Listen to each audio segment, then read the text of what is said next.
So I did a bit of research and I found out what the pass rates were for the ADI Part 1 test.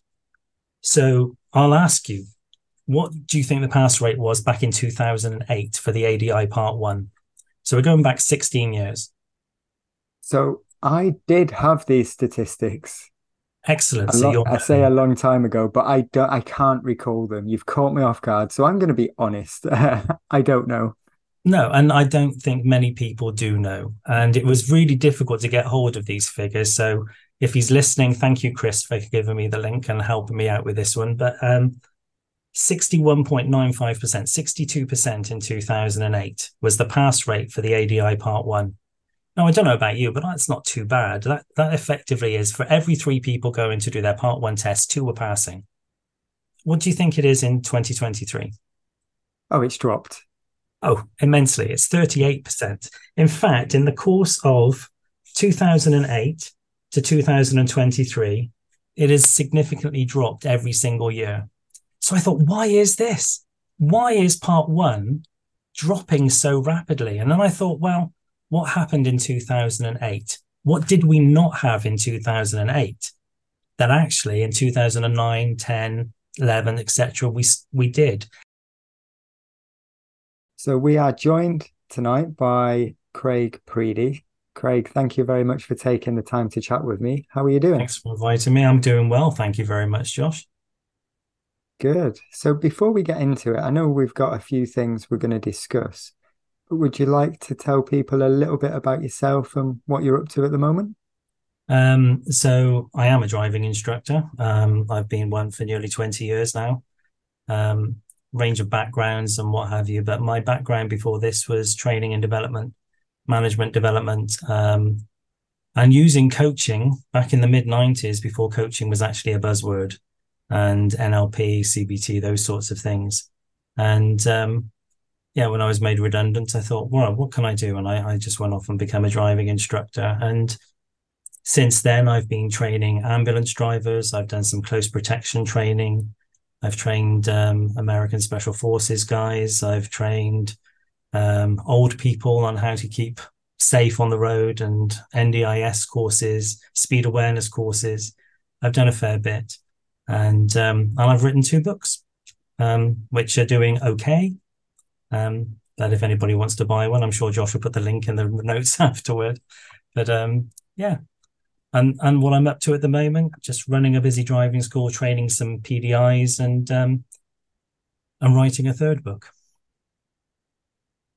So before we talk about the driving school, the PDIs and the training that you're doing with them, do you want to talk a little bit about your books, even if it's just what the books are around? I've read one. I'll let you let you discuss it because I've not read the second. Okay, well, the first book I wrote was actually called How to Pass Your Driving Test. It took me 10 years to write whilst I was waiting at the test centre for people to come back off their test. And I just suddenly thought, well, why don't I just write some notes up for my students? And I just, every time I got my iPad out or whatever it was, I was just writing more and more. I thought, well, there's a book here. And during the first lockdown, I thought, well, I might as well finish that. And I managed to publish that one. And that's done very well, actually, I think. It's only about a fiver and it's aimed at students and talks about how to pass their theory test, how to find a driving instructor, and talks about the top 10 reasons why people fail, how they can overcome those, and a few other little bits of tips and tricks as well. And then I suddenly started to think about the standards check because mine was due. And I thought, well, I don't know that I necessarily understand the competencies fully. So I thought, well, let me do some research. And I started writing all these notes. I thought, well, why don't I just put this into a book? Because if I'm struggling with this, then I'm sure other people are struggling with it too. So I just looked at all of the competencies and I thought, right, if I can identify each one of these and break it down into a much more structured approach, that's going to help me. And then I can share my knowledge and do all my research so that other people don't really have to go out there and do it for themselves because I've done it for them. But I'd like to think I've added a little bit of extra value. It's not just about the competencies. It's about some coaching tips and tricks as well that you can bring into your driving lessons too. So those are the two books that I've written.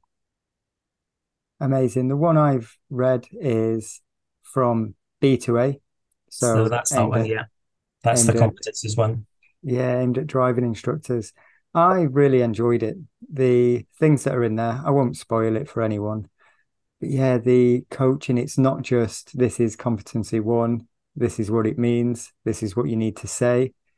It's it breaks it down, adds context, and gives examples of how that might work. So I really like that. And the beginning talking about the coaching and your experience with it as well. I find it interesting.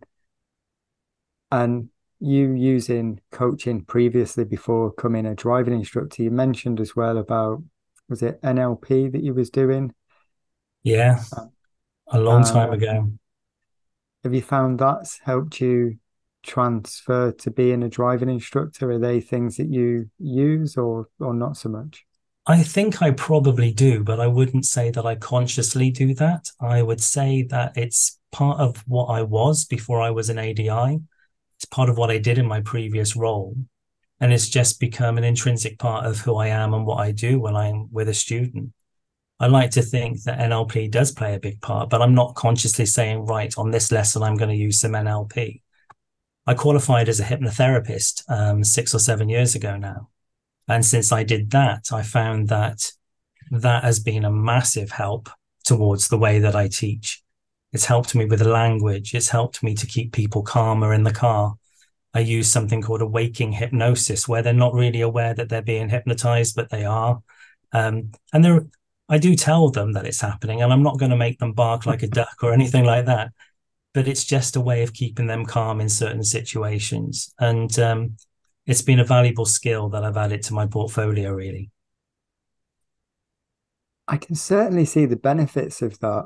And I'd not considered it until you mentioned it about the hypnosis because a challenge I find, and I expect a lot of people do, the panic and the nerves in the car.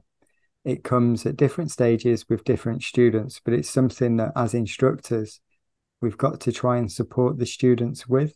So having other tools available is going to be of huge benefit to an It's, instructor. it, it is. I mean, the reason I looked into it, I had a number of students back in the around about 2015, 16. Anxiety amongst young people was starting to become much more prevalent. There was a bigger population of students I was getting that said, "Oh, I have anxiety," or "I really struggle with this." And I was thinking, well, this is crazy. There's so many people now that are coming to me with these. So what can I do extra to support them? So I just did a bit of a Google search and I thought, oh, that sounds interesting. So let me look at that some more. I thought, well, it's a year's course, it's bona fide. And I thought I'll do that. And then I took it further. I did the second year as well, and studied counselling skills too, so that I would be able to listen more and build rapport in a much better way. And my pass rate did improve as a consequence. So there was definitely a benefit to me, and there was equally a benefit to my students. Were they given kind of coping strategies through that? Was it something that you just done in the lesson or with the hypnotherapy? Can you also give them tools to deal with things themselves? Yes. So there's all sorts of tools that are out there for people to help with calm. I mean, San Harper does fantastic work with mindfulness, and Diane does great stuff with, I think, tapping she uses. Um, and I know that there's a few other people that are ADIs that are also hypnotherapists, but it's about the language. It's about the calmingness that you can have within the vehicle itself. It's not a full blown, I'm now going to send you to sleep, 1, 2, 3, 4, 5, back in the room. It's not quite like that. And you're But across the roundabout before you know it. well, exactly. But it's about trying to encourage them to, I'm not going to say bury the nerves, because you need some level of anxiety in order to perform well when you're driving or when you're on a test. But it's how to manage that and to cope with that anxiety and to not allow it to be the thing about you that prevents you from passing your driving test. And I've attended Sans course and it was excellent. And I learned a lot from that. And there were similarities between mindfulness and hypnosis. And it's just the tool that I have. But now I have an extra tool as well, as I'm in her guild. So I'm very chuffed with that as well. So it's always been about the student, always about the student, whether it's a pupil at 17 or whether it's somebody becoming a PDI. It's always about them. That's what I'm trying to do, is to give them the best experience, if you like, that they possibly can. Do you use those techniques with your PDIs then? If they want it and they are aware that I am qualified to do it, and I have helped ADIs and students with full-on hypnosis for other instructors. So yes, I would use it if they wanted it, but I would use the techniques in the car as opposed to a full-blown hypnosis session, unless they were really struggling, and then I might offer it. Is that something you do alongside, or is it so the hypnotherapy? Do you offer that as a standalone, or do you tend to stick within the driving industry and then just offer it as kind of a tool for instructors or students? I use it with instructors and students, but I also offer it as a standalone thing for other things, such as quitting smoking or overcoming fears and phobias, such as fear of heights, fear of driving. I've helped people with that. Anxiety is a big one that I seem to get a lot of clients for. Fear of flying, those sorts of things. So yes, I do it as a standalone thing as well. But I wouldn't say it's a big part of what I do. It's a enjoyment for me, seeing somebody walk out of my therapy room knowing that the following day they're going to feel different, or they're going to get on that aeroplane, or they're going to go to that business meeting and feel confident, or their anxieties disappear. Anxiety is a challenge that I find with students, because I don't know whether, I know you mentioned that there was an increase, so you've looked into other avenues. Have you noticed that that's continued to rise? Because a lot of my students come to me and mention anxiety as something they struggle with prior to driving lessons. I think that many ADIs probably have noticed this over the past couple of years, and specifically since the pandemic. There's a lot of students we're getting now that are the pandemic 15-year-olds that are now getting to the stage where they want to drive, and their social skills were developed via TikTok or via messaging, because they couldn't go and see their friends at this really important time at the age of 15 and 16 when you want to be socializing, and they genuinely couldn't. And I feel like that's created extra anxieties. But I've also found that more students are very open with ADHD, for example, or dyslexia. They'll sit in the car and they'll be quite open about telling you, which means that I'm not afraid to ask them either if they've been diagnosed with anything specific that they want to tell me about, which could affect their learning journey. Because ADHD is an interesting one. And since moving to automatic, it's incredible watching somebody with ADHD learning to drive and how easily distracted they can suddenly become, just because they saw a magpie or because they saw something shiny on the corner of their eye. And all of a sudden that becomes more important. So using restful techniques, hypnosis techniques, some mindfulness techniques, it can help them refocus. There's a world of things that as driving instructors can add benefit. Whenever I do these episodes, and I've spoke to San Harper, she did an episode a few ago, and I'm sat here like, I really can see the benefit of that. I want to get on and do that. And then yourself with the hypnosis and all the other people. Like, there is so much out there that can help us provide more benefit in our lessons and help a wider range of students. I think it's great. And the more people that are doing it and sharing it, I think the more it's going to improve us. We spoke about it earlier, making the industry look more professional. I I think agree. doing all of this kind of stuff Yeah, certainly adds that. I think you're right. And that's somewhere where we need to be going towards, and see it as what we can add as value, which we can help our colleagues with as well, because if you've got a range of colleagues working around you or in your community, and you've all got different skills, we don't all have to have the same skills. But if you're struggling with a student, you can say, Dave, I've got this mate, this student, I'm struggling with this particular one, but I know you've got this particular skill. Do you fancy having this student? Fit them in when you can. And I know that amongst my team, we do that. And I know amongst our driving school community locally, we will help one another out in a similar fashion. And I feel like that doesn't happen enough around the country. When I came into this job, the one thing I said to myself was, I want to be the best that I can be. I don't want to just be a driving instructor. If I'm going to be a driving instructor, I want to be the best driving instructor that I can be. And that's what I work towards doing, because that's what I did in my previous role. I wanted to be the best that I could be. So that's what I brought into this as well. I think having that approach is great. That's something that I'm conscious of. I want to develop, I want to do more. And I do think there's a lot of instructors out there that have a similar mindset and want to develop and be the best that they can be. And sometimes what we see on social media is an imbalance of some people that are just doing driving lessons, which is cool.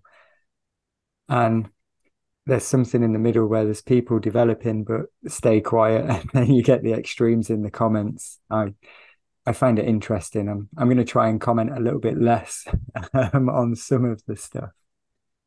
But how do you find running your school and training PDIs? This is something that I've spoke to a lot of people about at the minute.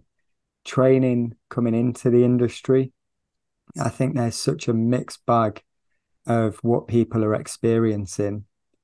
How have you found running your school and training PDIs? Do you mean running the school itself and training the PDIs as it works, or just training the PDIs? We'll go with just training the PDIs. We might get on to Okay. running the school a little later, but yeah, the training side of it and bringing people into the industry. I've had PDIs come to me that have done a majority of their training with other establishments. And one of the things that I noticed quite early on was what other establishments thought coaching was. And coaching means so many different things to so many different people. Some people out there do very well just through telling their student over and over again how to do something specific. They get great results. The feedback from the students is awesome. They get lots of recommendations, and they're going to carry on doing it that way because they always have and it works. And that's great. I've no issue with that whatsoever. But when you get an establishment that's training driving instructors in the new way, the way that we're supposed to be trained now, but they don't really understand what coaching is themselves, it creates a very confused message to the PDIs coming through. So when you see them trying to develop their skills with you in a role play situation, and that they seem lost. So when I get PDIs from scratch, I'm able to nurture that more, and right from the very first meeting, explain exactly what it's all about and get them into the right mindset right from the word go. Well, I say right mindset, it's what I consider to be the right mindset. And if it doesn't work for them, then we explore other avenues and opportunities and ways to make it work for them too. So I'm not just this dictatorial trainer that says it has to be done this way or no other way. I feel like there needs to be a very flexible approach. But it frustrated me seeing people come to me having wasted a lot of money, not getting anywhere, feeling like they were in a classroom for 30 hours and in a car for 10 and then being expected to pass a part 3. It can work for some people, but a majority of people, that's not going to work for. Because knowledge is one thing, but you need to be able to express that knowledge in a real situation, I think. Others might disagree, and that's fine too, because I'd love to have a pint with those and we can chew the fat and talk all night long. I was having this discussion on an episode that's not been released yet about the training, because something that's kind of dawned on me recently, there's, like you've said about the coaching, and we should be coaching. And then the other one is client-centered. We need to be client-centered. But then when I look back at my training and what I see a lot of people going through on social media about what they're struggling with prior to a part three, I'm now starting to look at it and I'm thinking, well, they've not been exposed to coaching within their training because it's a one size fits all for everyone. And it's not very client centered either. Like there was not much reference to my background, and I came from a teaching background, a coaching background, instructing background, whatever we're gonna term it as. And I'm looking back now and thinking, had I have reached out to a trainer that I could work with, it probably would have put me in a better position than going to somewhere that I thought was the cheapest option to get me through the process, which it didn't. So it's odd that we talk about coaching, but not everywhere is using it for the training. And it's a very generic, this is what you need to do. And then you can go and pass you part three. So with your training, I know you've mentioned it. I'd like to bring it up now because you've said about the knowledge that we need to share. So the part one, this is something where until I spoke to you a few weeks back, I thought was just a hurdle that I had to get through to then move on to my part two, which was another hurdle I needed to get through. And then I could get onto the bulk of my training and become a driving instructor. But your views on it, I find quite interesting and has changed my view going forward with the part one. So do you want to share a little bit about that? Yeah, so I have a little bit of a bee on my bonnet about part one. And I've been trying to understand why we get so many questions on our social media feeds from people asking quite simple questions with regards to the highway code, or very simple things with regards to running their business, or very simple things with regards to whether they can do this on the test or whether they can do that on the test. And all of this knowledge that they're asking other ADIs to supply to them is stuff actually that really, if they've done effective work towards their part one, are things that they should probably know or know where to go to get those answers before they just open themselves up to complete ridicule, because a lot of them do, and ask a question on Facebook. Now, I do look at some of the responses to those people, and I feel sorry for the people that ask the question and feel like they probably wish now they never did. But equally, I can understand the frustration from qualified ADIs that think they're exasperated. Why do these people not know this stuff? So I did a bit of research and I found out what the pass rates were for the ADI Part 1 test. So I'll ask you, what do you think the pass rate was back in 2008 for the ADI Part 1? So we're going back 16 years. So I did have these statistics. Excellent. So you're I say a long time ago, but I can't recall them. You've caught me off guard, so I'm going to be honest. I don't know. No, and I don't think many people do know. And it was really difficult to get hold of these figures. So if he's listening, thank you, Chris, for giving me the link and helping me out with this one. But 61.95%, 62% in 2008 was the pass rate for the ADI Part 1. Now, I don't know about you, but that's not too bad. That effectively is for every 3 people going to do their Part 1 test, 2 were passing. What do you think it is in 2023? Oh, it's dropped. Oh, immensely. It's 38%. In fact, in the course of 2008 to 2023, it has significantly dropped every single year. So I thought, why is this? Why is Part 1 dropping so rapidly? And then I thought, well, what happened in 2008? What did we not have in 2008 that actually in 2009, 10, 11, etc., we did, and we were using more and more? And I thought social media, 2007 Facebook, 2008 Twitter, 2008 the iPhone was launched. And the iPhone came with apps. And apps suddenly started to feed us with everything that we could possibly want and more, to the point where any structured training that training organizations for ADIs used to use for part one suddenly became something that they didn't need to worry about too much anymore, simply because there's an app for that. And that's what happened, I think. I mean, I think that's a pretty good summary because I can't see any other reason why the pass rate would fall so much, because people rely too much on the technology and the apps. You've seen it yourself about what app can I use to practice for my part one?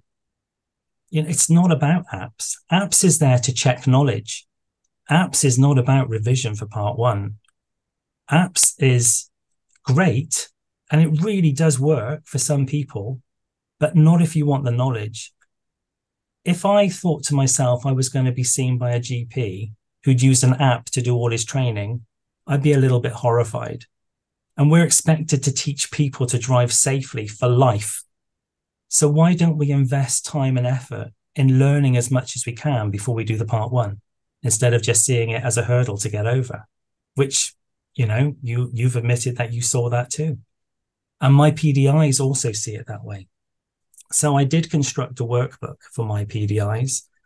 And to my horror, even though it's there and it's not expensive, most of them do not want to use it because they prefer the apps. And that's because that's what they've got used to using in the last 15 years.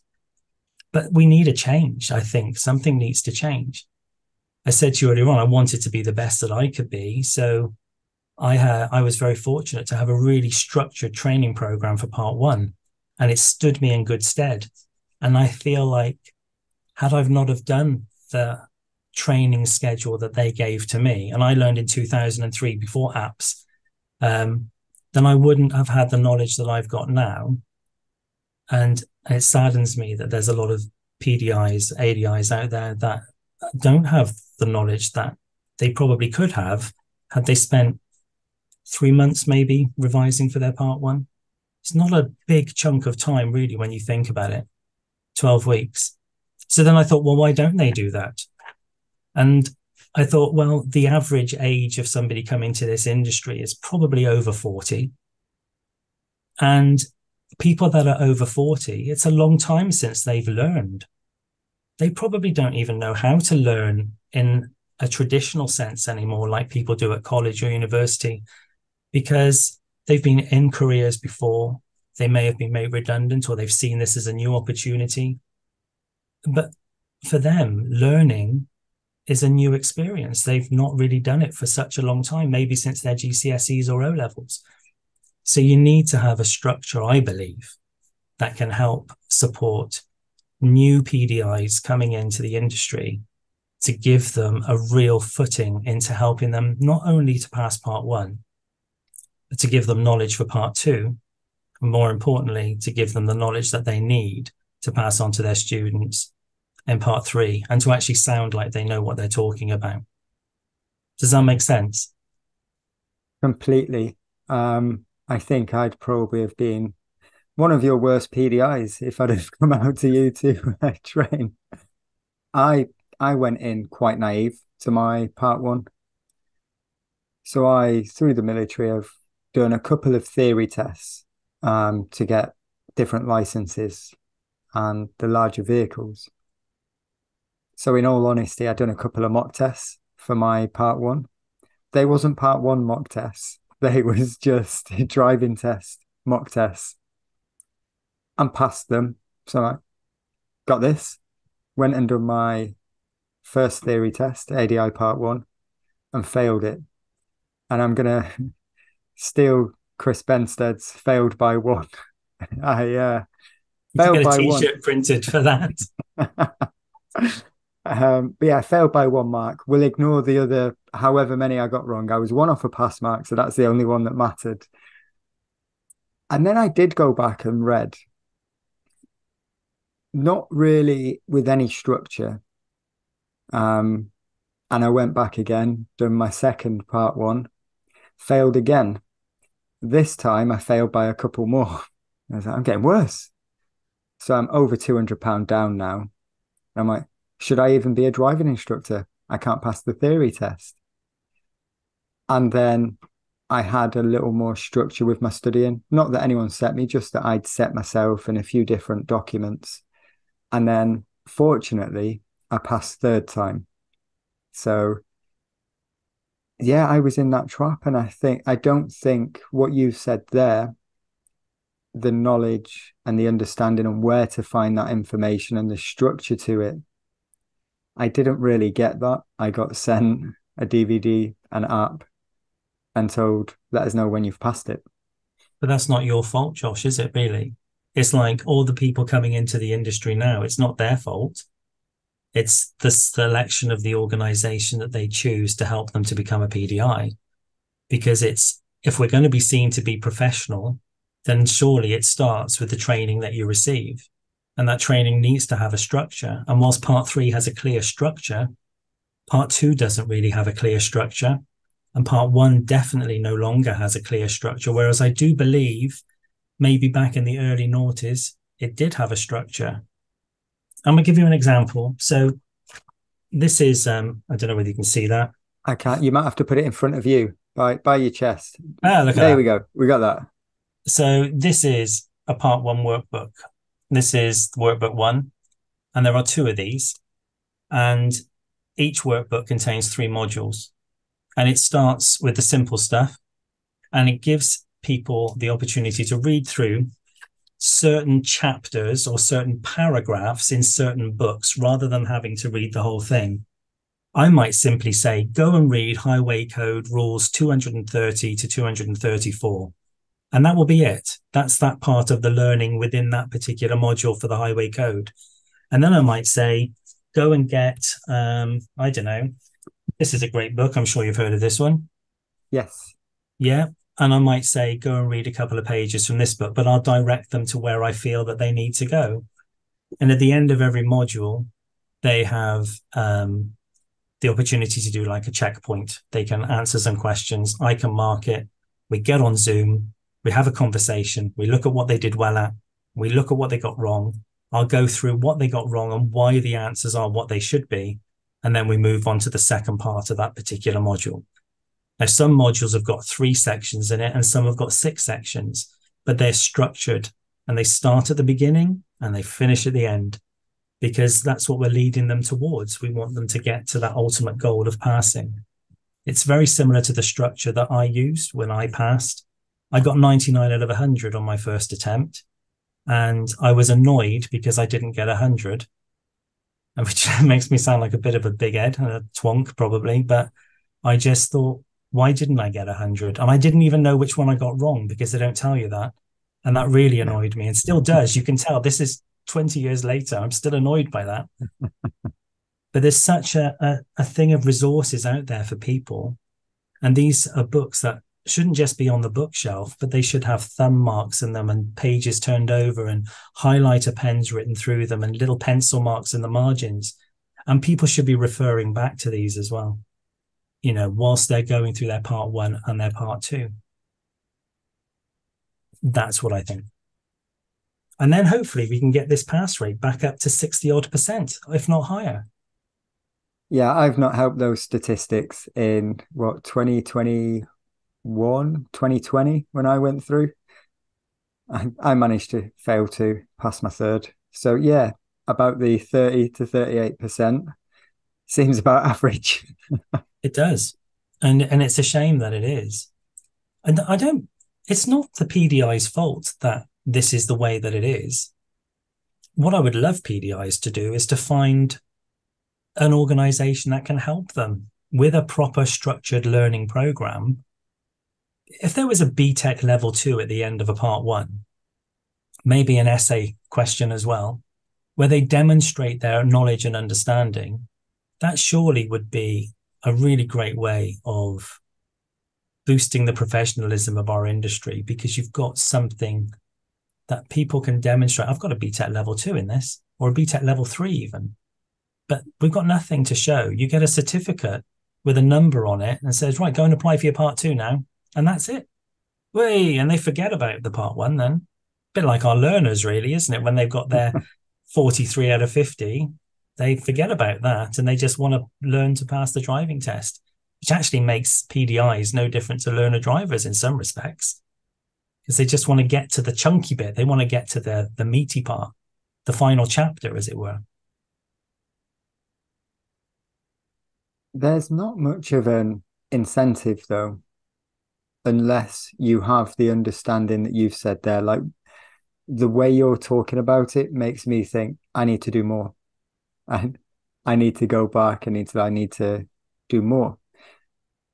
But for me, and hopefully anyone listening to this will see the benefit to it.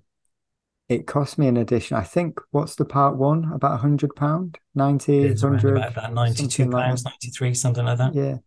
So yeah, £200 for 2 hours to go and fail. And then I had to study anyway. Whereas I could have invested similar, come away with more knowledge and passed it first time. So the financial reward and the developing myself, it would have put me in a much better position than what I found myself going in for my third attempt. I will be on. I run the part one bit as a bit of a loss. I don't really make any money off that at all. I charge £150 for the workbooks, and that includes my time at the end of each module as well. And then I give them a reading list of the books that they should go and buy, so that they are able to have the resources which the workbooks point them towards. So their total investment for part one, just for the learning, is 220, maybe £240. In fact, it could probably be cheaper, because some of the books that I use are maybe earlier versions of like the driving instructor's handbook. Pretty much the information in the most recent edition is the same as the one in the one before, apart from commas in a different place or a full stops in a different place. So I found one. I thought, well, I'm not updating that every year, but the knowledge is pretty much the same. So it sounds like a big investment, but actually it's not. It's different to a £4.99 app. I'll grant you that. It's for £4.99. They can do that on the tube, or they can do that on a bus or on a train, or in between their shifts at work or whatever.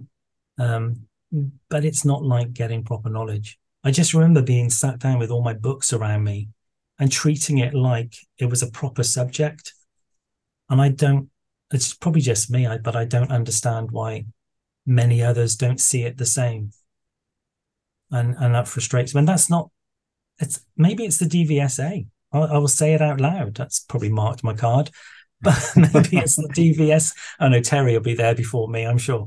But the DVSA are hugely responsible for this, because they don't really care if only if 1 in 3 people that take their theory test is passing. That means they get another 92 quids, or somebody does. So there's no interest really from their perspective to try and improve that mark.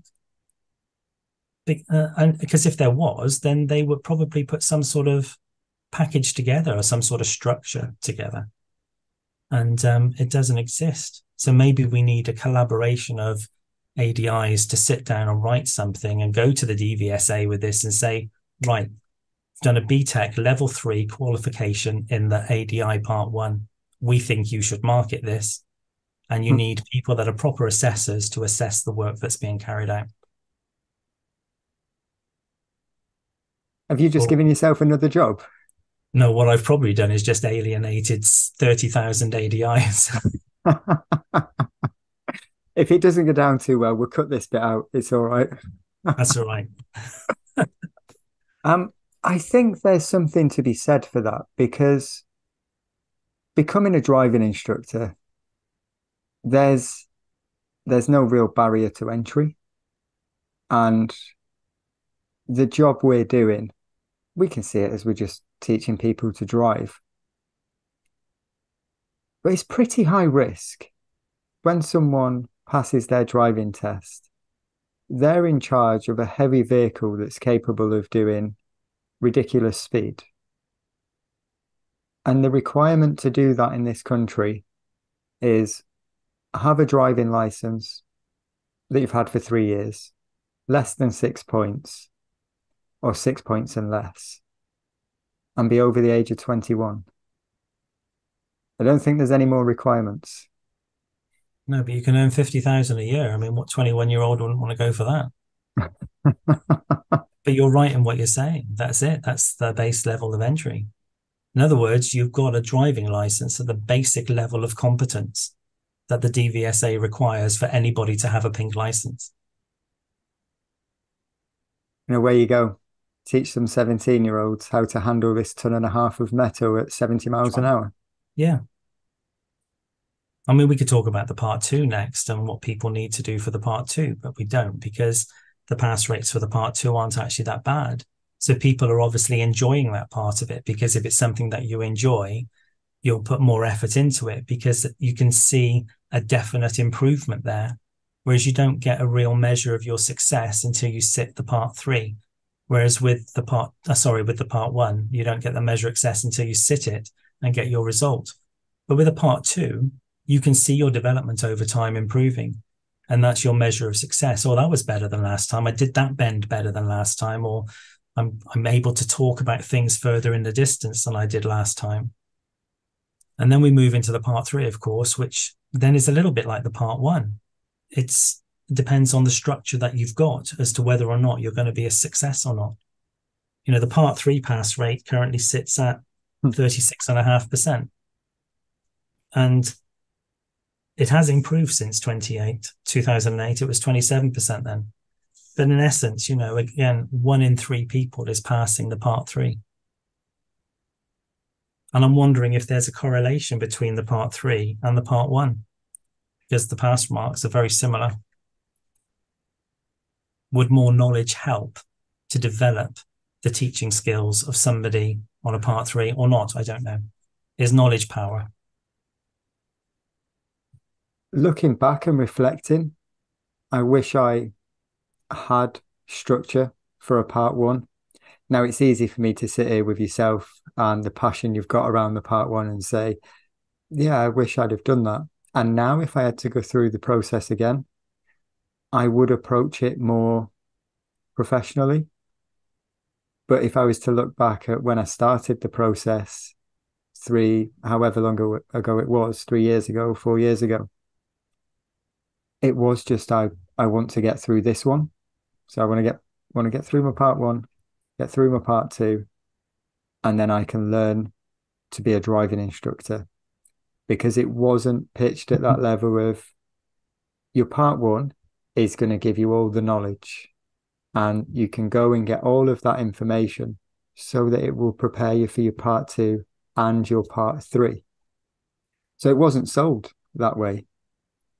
So I guess most people, downloaded an app, done a few mock tests, good to go, and then wasted a load of money. Well, you said something interesting then. I just wanted to get through my part one so I could get on and train to become a driving instructor, Yeah. as if the part one wasn't part of that training. Yeah. Yeah. And I feel like that's what many of our learners see the theory test as. And a lot of people coming into this industry see the part one as just a hurdle to get over. As I said, it's not anybody's fault. It's the way that the system is. And until the system changes, then it's going to always be that way. Now, there might be somebody listening to this that thinks, do you know what? I quite fancy having a structure to my learning process, and that's great. And, you know, if we help one person who then goes on to help 2 people and so on, then we can be evangelists for that. But if everybody still wants to just, do you know what? Forget what that Craig Preedy said. He knows nothing. I'll just get an app and get over that part one so I can get on and really train to be a driving instructor. Then we're going to forever have these figures. We're not going to change. And anybody who runs a training company that teaches PDIs, I think maybe if they're not already doing a structured part one, I hope that they would sit down and think about creating a structure for part one. But we can't enforce it on people. And that is the other thing, is that I've done it. I've spent time creating it. But if my PDIs don't want to learn that way, then it would be unclient-centered of me to enforce it upon them. I can simply present it to them, explain to them how it works, and hope that they'll bite. The one person that did follow it through from the PDIs, and the other ones have followed it through in part, But the one that went through it step by step last year got 98% on his theory. And his knowledge is incredible. He's got as much knowledge, I would say, nearly as me. And he's great. And it's really helped him in his part 2, and it's definitely helped him in his part 3. And he passed his part 3 first time. So I feel like there's a lot of mileage to be had in having a proper structure to the part 1. Definitely. In the same way that there's a lot of mileage to be had in structuring maybe the theory test for our learners. But then that's a different problem, because as ADIs, do we have the time to create that level of structure? As individuals, perhaps not. But then if we got together as a group and we created and developed a course, hired a room in a college and took it in turns to run these courses, then maybe we do have an opportunity to do it. Oh, there's food for thought.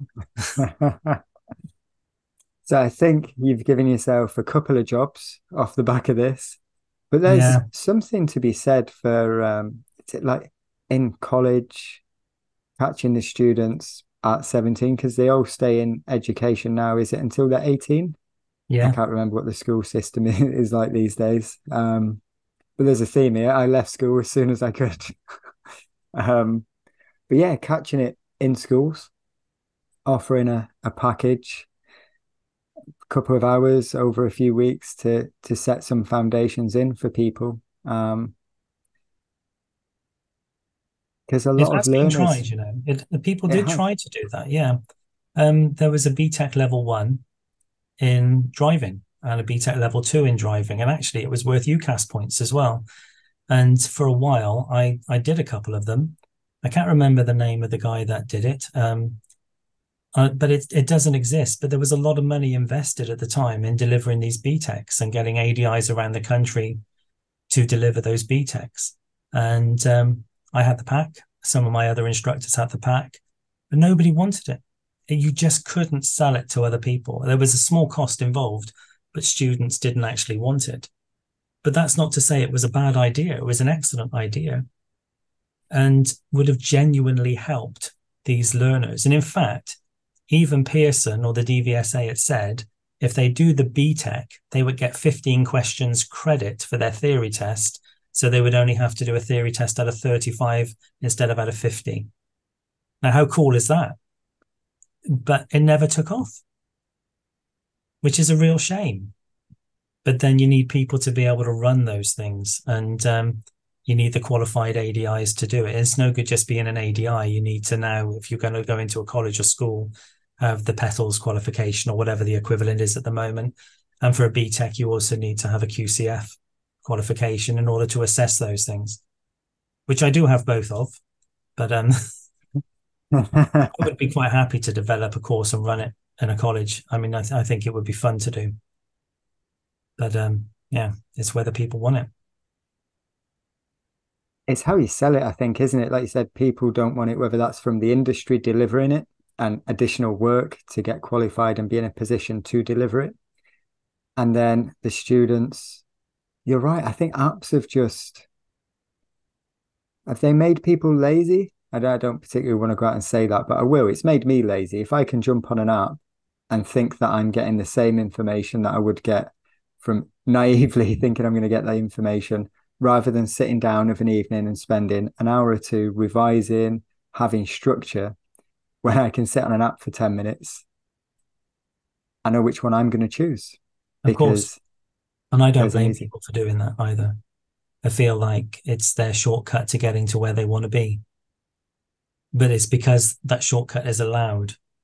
And it goes back, if you go to sixth form college or you go to a tech college and you want to be a mechanic, you want to be a brickie, you want to go catering school, or you want to learn to cut somebody's hair, you can't sit on an app and learn that. You need to get your meat in. You need to get your hands in there.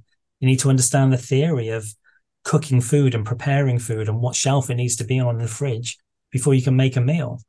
You're not allowed to go and do that. So you wouldn't expect somebody to learn to be a chef in a little under 12 months. You would expect them to be a good chef, maybe to 2 or 3 years at college and then an apprenticeship and so on and so on. And it's the same when you go to a sixth form college and you're studying history. You don't study history and expect to pass it in 12 months. You do it in 2 years.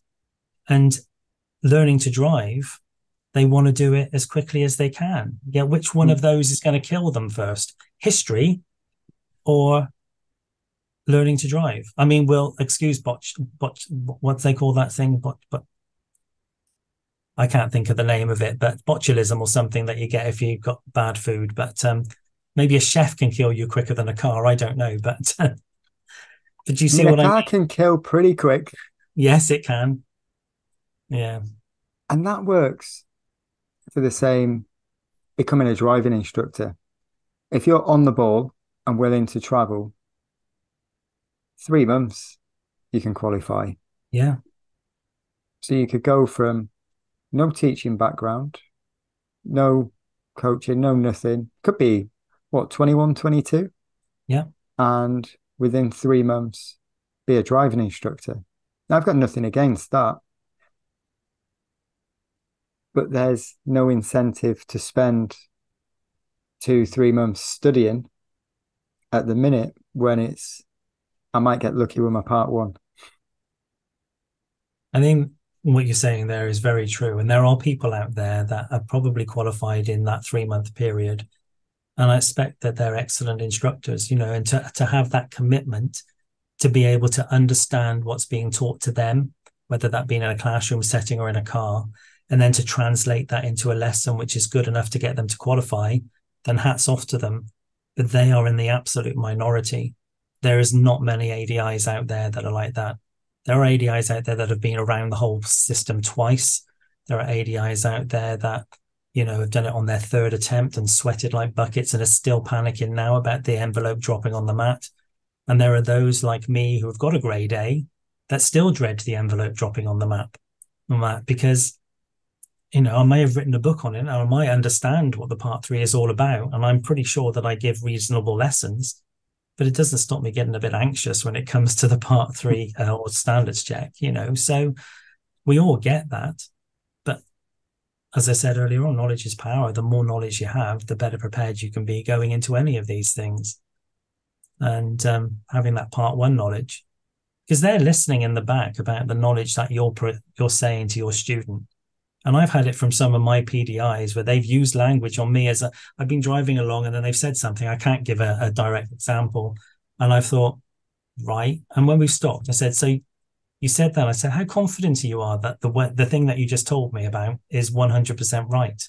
And they were like, um, and then they're scrambling for their highway code or something else because they weren't really sure. They just said it because they heard somebody else say it or they read it on Facebook. Or they see what I mean? So, I have learned a lot recently. Yeah, I'll say it. Why not?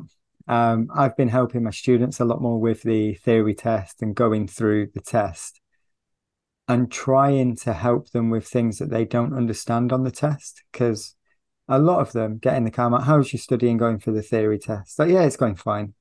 But okay, do you want to spend 5 minutes going through a mock test?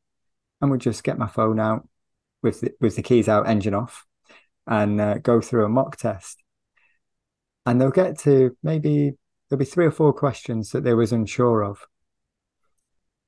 So my knowledge is now expanding doing that with the students because I'm having to sometimes think about the question and look at the answers and get to a solution. And occasionally I'll get the highway code out and be like, oh, look, this is this sign. And you can see that it's similar to all of these signs. The shape's the same. So it means X, Y, or Z. But I'm learning a lot more with it now. So you're right. It's improving my confidence on the lessons when a question gets asked. I'm like, oh, because of this, because of that. One of the ones I struggled with before doing this was the traffic light sequences. No idea. I'm like, how do you teach that?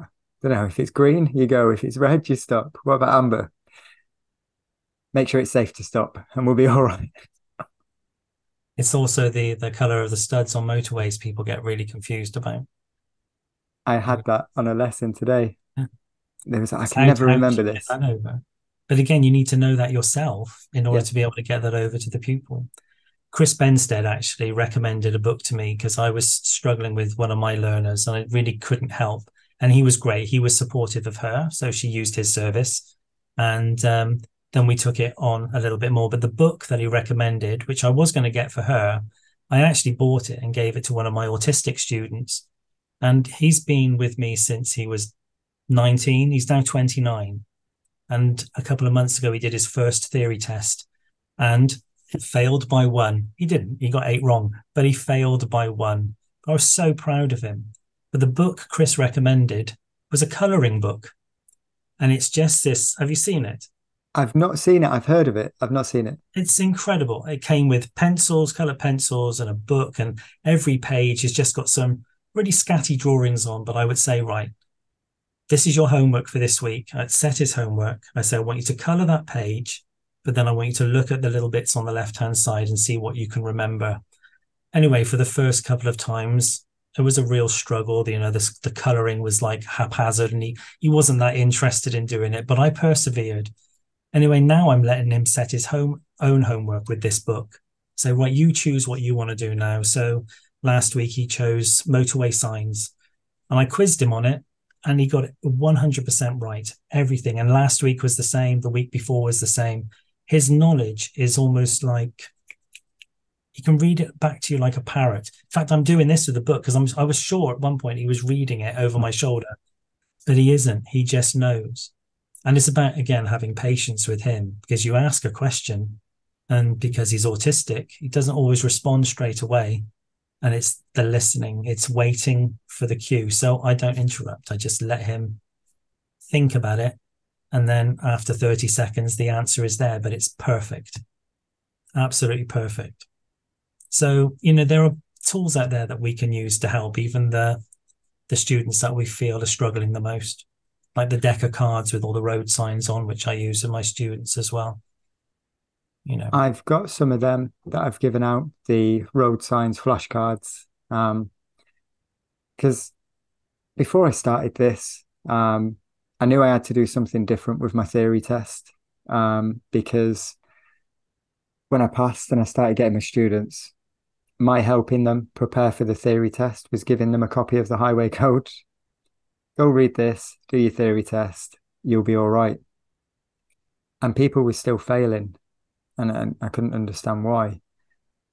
And now, if I look back at it, if someone gave me a copy of the highway code at 17, would I read it? No.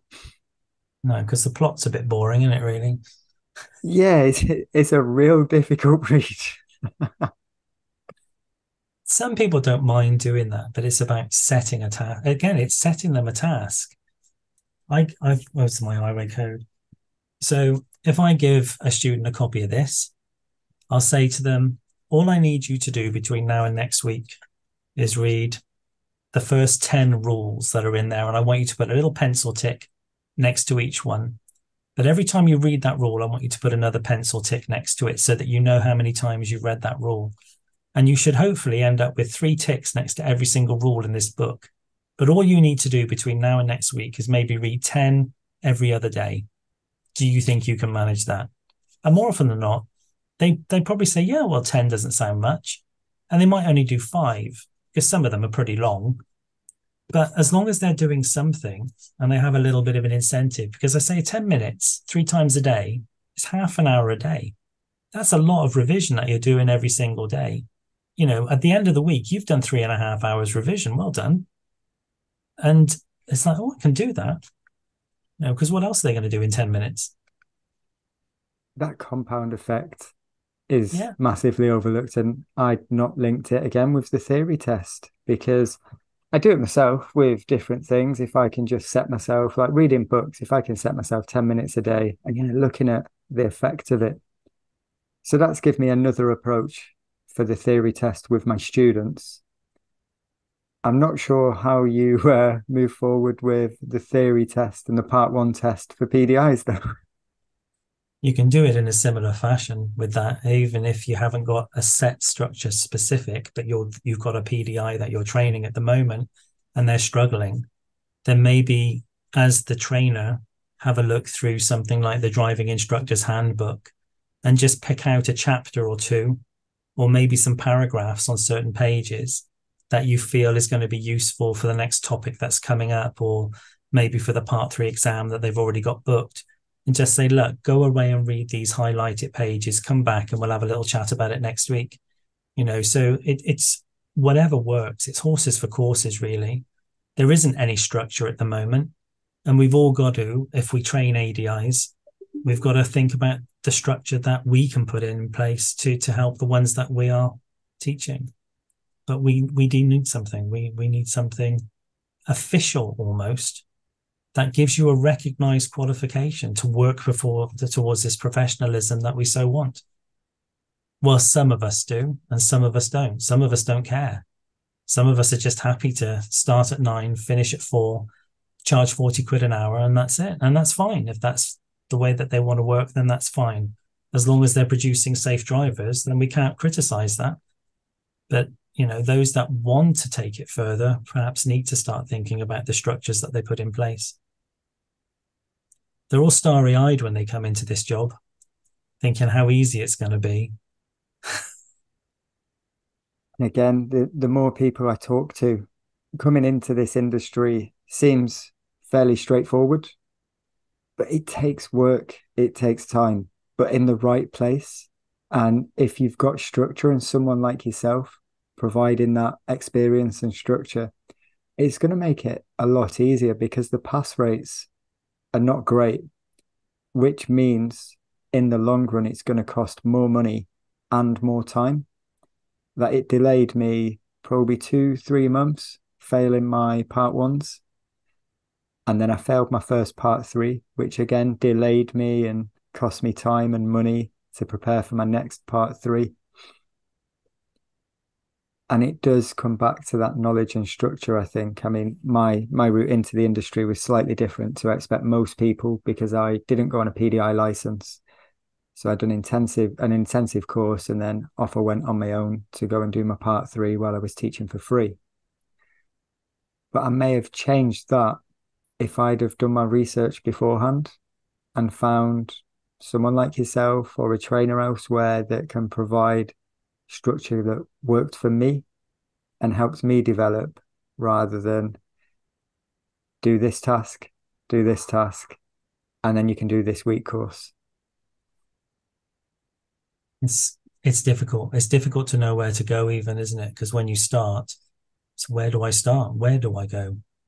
So then the first thing that you do is you say, oh, I saw an AA driving school car. I recognize that name, or BSM, or I've seen a lot of red cars around or whatever. And that's where it happens. So the bigger franchises, if you like, get the inquiries first. And that's what people think that they need to do. It's a bit like, let's not go to the corner shop. Let's go to the big supermarket, because we're bound to get better value for money at the big supermarket. And it might be that the corner shop's a little bit more expensive, but you do get the personal service there, which you don't get in the big supermarket. And in actual fact, most people like me that train PDIs are not actually as expensive as the big schools, because we're not in it for the money in the way that they are. We're in it to create the best ADIs that we possibly can and make a buck as well, but not an extortionate rate. Enough to go to the corner shop. Well, I'd rather the money be in their pocket. It's really difficult when you're training. You need to find somebody that's going to nurture you from start through to finish, and that is supporting you through part 1, helping you with part 2. And if you can't do the part 2 in your local area, or you don't feel you have sufficient skills, then linking up with another company that does, which I've done, because in Hereford, where I am, we don't do part 2s in Hereford. They just won't do it because we have no motorway. So I use Lee Brooks in Worcester, and we've built up a great rapport. And he's really supportive of my PDIs and helps with my part 2s for them. And then they come back to me for the part 3, and it's it's an excellent symbiotic relationship, really, that we have, and it's about building these little hubs of these little communities of people that are supporting one another within our industry, that are then supporting the ones coming into the industry. It's nurturing, isn't it? Yeah, it's good to see that there's that going on. And we can sometimes fall into seeing what's posted on social media and what, like we said about some of the questions that get asked. Unfortunately, the responses are going to be very varied, um, depending on who's replying and what kind of day they're having. But I do think reaching out to more instructors would help people coming into the industry. Don't just speak to one or two schools, speak to locals, speak to driving instructors in the area, find out who they trained with, find out if they liked it or not, and then make a more informed decision. Because that's what I didn't do. I never spoke to a driving instructor before I had paid to do a course. I'll be honest with you, I don't think I did either. I There was a company locally to where I was at the time, and I just contacted them, and I didn't know what questions to ask. Um, I had some redundancy money, and I thought, well, it covers that. So that's why I went with them. As it turns out, I was really fortunate. I had a great trainer, really two great trainers that, will forever be, I consider them to be my mentors. And I feel like I was just very fortunate. But then I know that there's many out there, and I've spoken to quite a few of them that have started a course to become a PDI and become disillusioned quite early on because they don't get the support that they need. And often they don't know what support they're going to need. And it's the skill then of the trainer or the organization that they're training with to really help and understand what that individual requires and needs from them. And some of them might just need the app at $4.99, and that's fine. Others might need something which is much more structured, which costs a little bit more, but it's an investment in their future. So why wouldn't they want to take that anyway? So there's a place for everything. And I'm not saying that everybody should ditch their apps and go for a much more structured approach. But I think the pass marks speak volumes that something somewhere needs to change. And certainly dropping from 62% to 38% since social media and iPhones and iPads and stuff have come into to be more commonplace. I feel like there is a link there, perhaps. Maybe we need to sometimes ditch the digital and go back to the paper. Or that could be a good note to end on. Let's do it. We'll leave it there because some really useful tips for people. And I genuinely hope anyone who's watching this does find a way to get through the process of becoming an ADI, whether that's you're at the stage of part one or whether you've managed to get through part one and need additional support, whatever it is, and see that you can reach out to all of these trainers and develop. There's lots of support out there for people. You've just got to reach out and get it. It's your And business ask. ultimately. Yeah, definitely. Ask for it. Not all of us charge a lot for our services, and some will even give free advice. All you got to do is just ask a question, and see what happens. The worst they're going to tell you is no.